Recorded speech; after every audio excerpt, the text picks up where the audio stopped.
Drake broke all sorts of streaming records, but his team claims some of the streams were fake. According to the paperwork, UMG and Spotify have close business ties. In 2023, Spotify paid UMG over $2 billion to license their music, and streaming money was a big deal for UMG, making up around 20% of their revenue that year. Drake's lawyers argue that when one of UMG's artists gets huge numbers, it's beneficial for both UMG and Spotify. Kendrick is signed to UMG through his deal with Interscope, which is why Drake's team thinks UMG might have been boosting his numbers. The lawyers also have some wild theories. According to the paperwork, UMG gave Spotify a 30% discount on licensing for the song Not Like Us, which led Spotify to recommend it to users who liked similar artists. Drake's team also believes UMG used bots to make the song appear more popular than it actually was.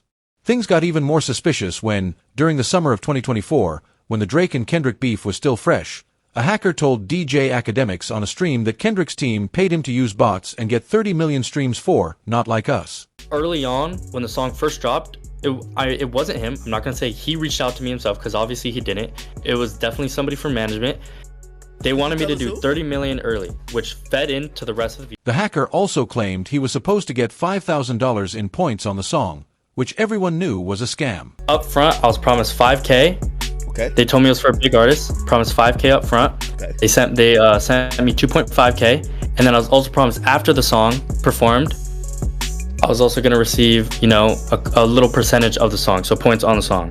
Not Like Us was always going to be a hit, and even getting 1% of the publishing royalties would be huge. There's no way Kendrick or his team would give up points like that. The hacker claimed Kendrick's team wanted 30 million streams to help boost the track, but he never provided proof. What makes it even more ridiculous is that Drake's legal team is citing this random person in their filing. Relying on someone who clearly isn't telling the truth doesn't look good for Drake's team. If this is the only evidence they have to prove the song was bought, there's a good chance the whole case will be thrown out. The paperwork also claimed UMG paid Apple to use Siri to play Not Like Us when people asked Siri to play Drake's album Certified Lover Boy. Instead of the album, it would play Not Like Us. Play Certified Lover Boy on Spotify. Psst, I see dead people. That's crazy. That's crazy. Spotify, what's going on? The most serious claim Drake's team is making is that UMG paid people to promote the track.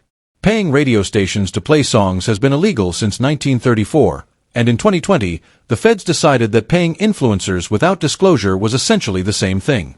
According to the paperwork, Drake's team says UMG paid people on social media to promote Not Like Us. The paperwork also spends a whole page talking about how huge Not Like Us became, highlighting its record-breaking streams, its time on the charts, and the views on the music video. They even made claims that UMG fired people loyal to Drake.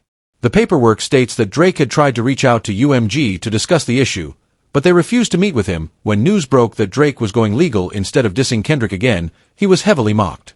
But things got worse after the first legal filing came out. Just one day later, Drake filed another petition against UMG, claiming they should have blocked Not Like Us from being released and accused them of paying iHeartRadio to play the track. The second petition also stated that UMG knew Not Like Us, called Drake a certified pedophile and predator.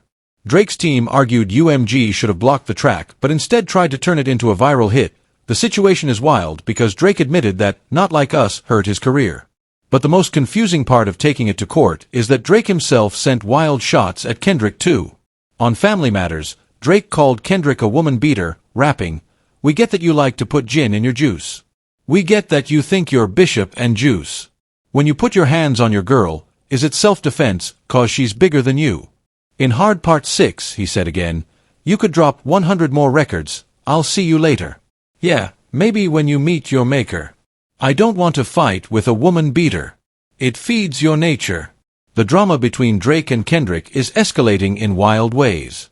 While Drake's legal team is claiming that UMG should have blocked Kendrick's diss track, Not Like Us, there's irony in the fact that Drake himself has been throwing crazy shots at Kendrick.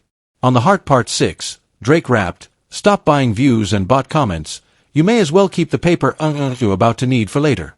I give a __ about your streaming data. You could drop 100 more records. I'll see you later." This makes it hard for Drake to argue that UMG should block diss tracks, Considering he's done the same to Kendrick, the lawsuit itself is weak. If Drake follows through and wins, it could change the rap game. Essentially, Drake would be arguing that the label should be responsible for everything a rapper says in their tracks. If UMG loses and has to pay out for not blocking a diss track, it could end the era of rap diss tracks altogether, with every label in the game becoming too scared to let artists diss each other. One theory behind why Drake is taking legal action is that he wants out of his deal with Universal Music Group, UMG.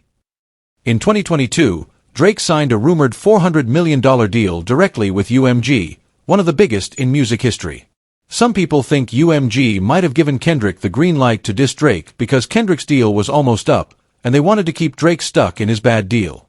This theory suggests that UMG used Kendrick to hurt Drake's career, forcing him to stay in the contract. Another theory is that Drake fears Kendrick will perform Not Like Us at the Super Bowl halftime show, which is scheduled for February. In response, Drake might be hoping his lawsuit will stop Kendrick from performing it. On the same day the lawsuit news dropped, Drake also announced his tour in Australia and New Zealand, which starts on the same day as the Super Bowl, possibly to distract from Kendrick. And the days leading up to the lawsuit, Kendrick surprised fans by dropping his album GNX. On the first track, Kendrick aired out Drake for allegedly trying to pay his friends for dirt and dissing him. Kendrick rapped, "I never pie it up, that don't sit well with me." He also threw shots at anyone still supporting Drake, calling them empathetic to the other side and vowing to exterminate him. Kendrick even went after Snoop Dogg for his support of Drake, calling him out for posting Drake's tailor-made, freestyled Kendrick's GNX. Also addressed some issues in the industry, including Lil Wayne's frustration over not being chosen to perform at the Super Bowl in New Orleans, his hometown. Wayne made it clear that he felt he had worked hard to earn that opportunity, but it was given to Kendrick instead. Drake has a rich baby daddy named Lucien and Universal. Kendrick has been a fan of Lil Wayne for years, but instead of giving Kendrick props for his Super Bowl performance, Wayne chose to complain about not being picked to perform in his own hometown. On the track Whacked Out Murals, Kendrick rapped, "Used to bump the Carter 3, I held my Raleigh chain proud. Irony, I think my hard work let Lil Wayne down. Whatever though, call me crazy, everybody questionable." Here, Kendrick reflects on how much Wayne's music inspired him, even though he feels his own success somehow let Wayne down. Drake and Lil Wayne are obviously close, but back in the day, Kendrick spent time in the studio with Wayne, admiring his hard work and how it shaped Kendrick's own journey. Despite the tension now, Kendrick's respect for Wayne is clear, and it makes Wayne's recent complaints about the Super Bowl seem out of place given the history between them. That moment I said to myself, I want to be on stage for the Super Bowl one day in front of my mom. And I worked my ass off to get that fucking position, and it was ripped away from me. It seems like Wayne might be ready to go at Kendrick after the album drop. After Kendrick's GNX came out, Wayne tweeted that he was just chilling, but added, "No one really wants destruction, not even me, but I shall destroy if disturbed." Many fans thought this response was corny since Kendrick didn't really diss Wayne in the first place. According to Joe Budden, Wayne actually tried to call Kendrick to talk about the situation, but Kendrick didn't pick up. Frustrated, Wayne went to the studio and recorded a diss track, likely in response to Kendrick's indirect shots.